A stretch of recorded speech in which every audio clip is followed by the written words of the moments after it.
So I was out here on the phone the other day talking to a customer, and T-shirt Chris come over and slapped this sticker here on the trunk of my car. So I'm gonna have to get a little payback for that. I got a big sticker I'm gonna stick on his door. To catch his reaction, or wait till he gets here. He's in his office.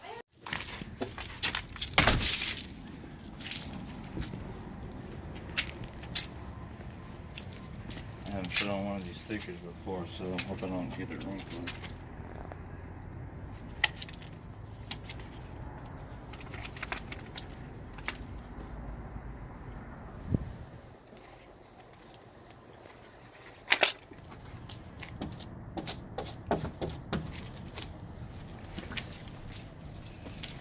Oh yeah. Man. He said he was gonna be here, like, any minute. It's gonna be dark by the time he gets here. What's going on? Yeah.